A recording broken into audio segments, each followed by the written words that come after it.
Good evening everyone. তোমাদের সাথে কথা বলবো করে আর বলা হচ্ছে না। হ্যাঁ, আগের থেকে আমি অনেক ভালো আছি। আমাকে কেন আবার ডাক্তার দেখাতে হয়েছে সবটাই তোমাদেরকে বলছি আস্তে আস্তে। আগের থেকে ভালো আছি।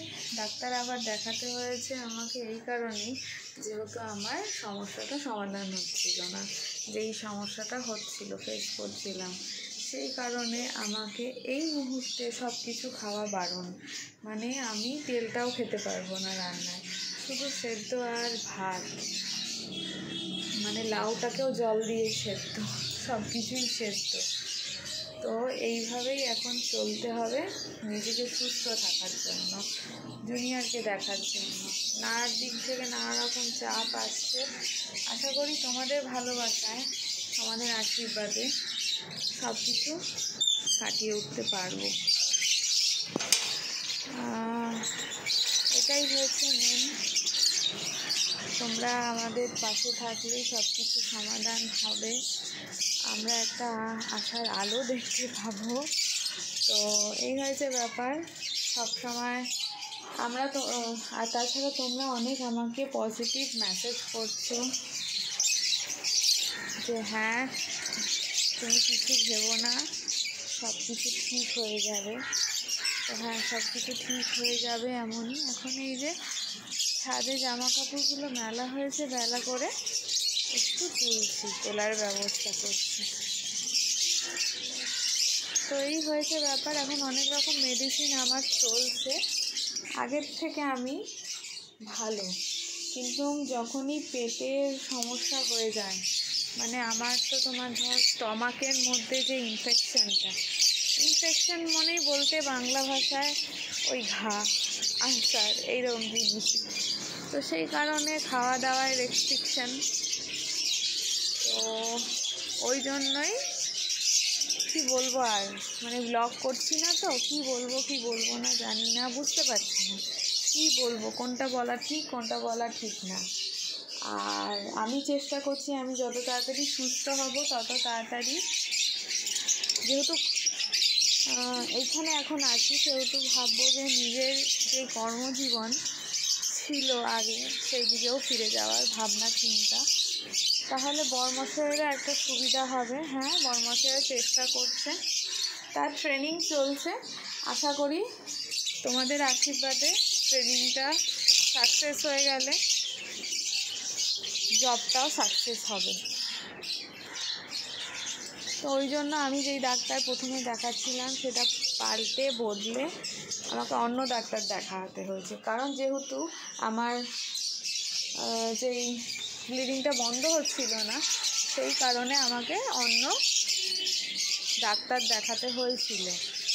মানে দেখাতে হয়েছিল বলতে উনি আমাকে বলেছিল যে তুমি যাকে প্রথমে দেখাচ্ছিলাম এখানে কলকাতায় আসার পরে, উনি বলেছিল সার্জেন দেখাতে।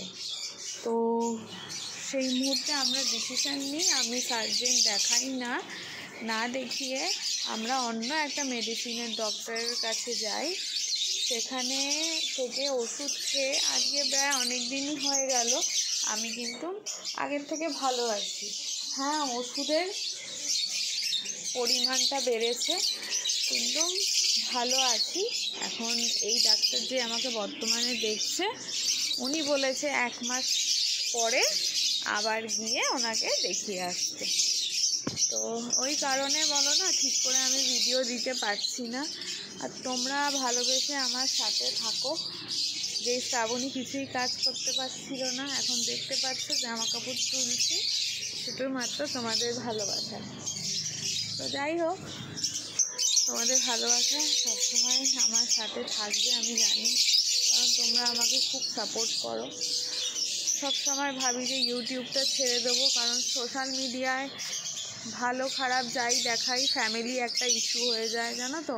আমার ফ্যামিলির কিছু মানুষ আছে যারা আমার বরমশাইয়ের কানে লাগায় যে তোর বউ এই করলো, বা তোর বোন এই করলো, দাদার কানে। যাই হোক, এটা বলাটা ঠিক না, এই নিয়ে আবার সমালোচনা শুরু হয়ে যাবে। তো ওই কারণে বলতে চাই না, মনে অনেক দুঃখ ক্ষোভ আছে, একদম স্মুথভাবে চলতে চাই।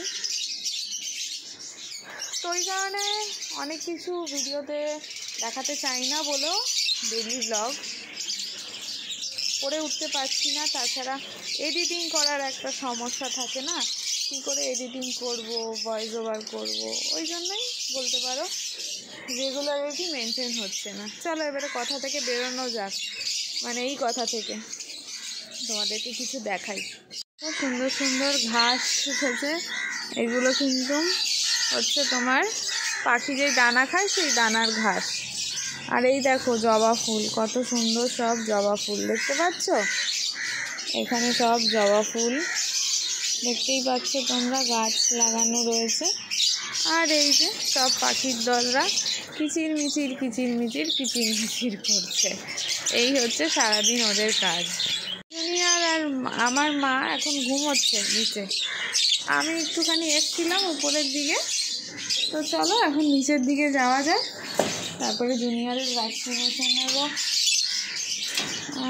তো হ্যাঁ, ভ্যাকসিনেশনও তো ব্লগগুলো না আমার গুলিয়ে গেছে। ভ্যাকসিনেশনের ব্লগ তোমাদের সাথে মনে হয় আমি এখনও শেয়ার করিনি, করব। যাই হোক, এদিক ওদিক হয়ে গেছে, একটু অ্যাডজাস্ট করে নিও, এখনও করিনি, ওটাও করতে হবে।